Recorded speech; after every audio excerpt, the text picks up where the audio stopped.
In our previous video, I forgot to mention to you guys how I ran the wiring for this battery pack for this light fixture, and I meant to. I installed it before I added all this extra trim because I thought it would be a missed opportunity if I didn't hide this really obvious green Christmas light wire behind the trim. So I ran it back behind here and then over to the side. You get quite a bit of length with these Christmas lights. They're just Dollar General Christmas lights. I bought a lot of them. And then I just ran it down here, and then I'm going to have the bassinet, the cradle over here. So hopefully we can successfully hide this battery pack behind some furniture and you won't see it. But then I can still access it to change the batteries. So there was another thing I forgot. I didn't say anything about. This is just thrift shop cording that I trimmed that out with. And this up here, this blue lace, I've had this blue lace for years. I bought like, I don't know, like 5 or 10 yards for a couple bucks years and years ago. And I'm still using it, and I will probably continue to use it for a long time. This is a store-bought light, Hobby Lobby. Let's talk about our door frame here, because I really wanted to talk about that.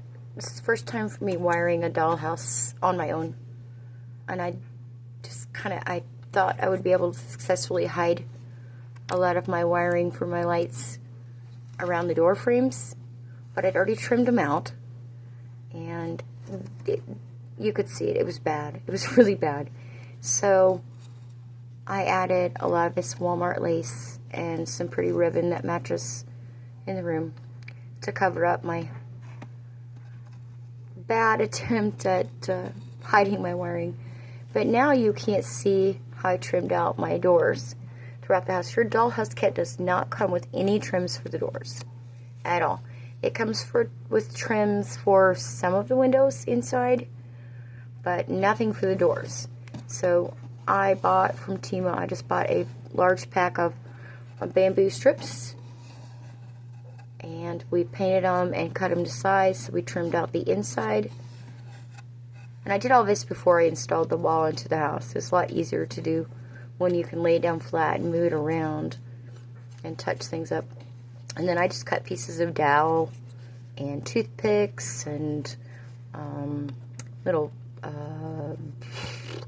what do you call them? Little shish kebab sticks. I keep a good stash of those because I use them in a lot of different things. And just made a little kind of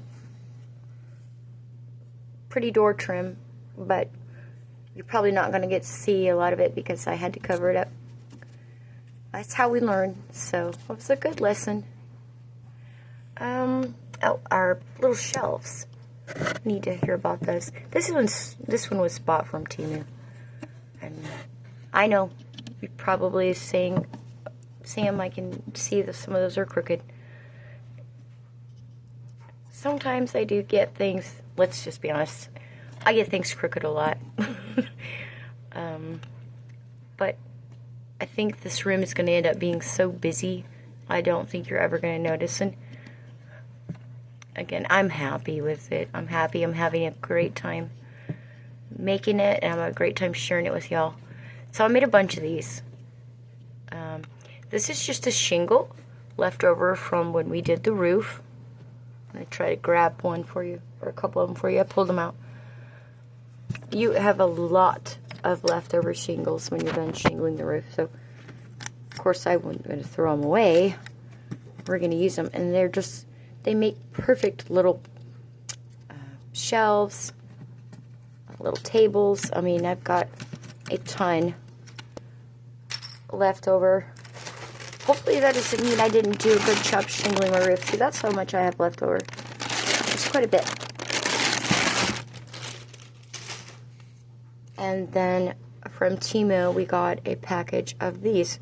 Or I think I bought 2 packages of these because they were cheap. I mean, maybe $3 or $4, and you get a ton of them. I think maybe 50 in a bag, and I've used them all over the house. You'll see them everywhere. My first thought was going to be they were just going to be trimming, you know, out our walls or on the outside, you know, for just pretty decoration. But I've used them for furniture. I've used them for these shelves. I just used the heck out of these. I've painted some of them white. I've stained some of them. I even painted some of them black to make them look like iron. So this is a really good purchase. Let's see, what else do we have left to show you in here? We might be about done. Oh, I did not show you. I showed you my mold for the molding in the room, but I did not show you how we actually used that mold at all. I just kind of skipped that part over. So it's really easy to do. You just take your air dry clay, you mold it, you press it in. Obviously not that much. I kind of roll it out into a thin rope. There you go. And I don't let mine dry as long as you normally would air dry clay.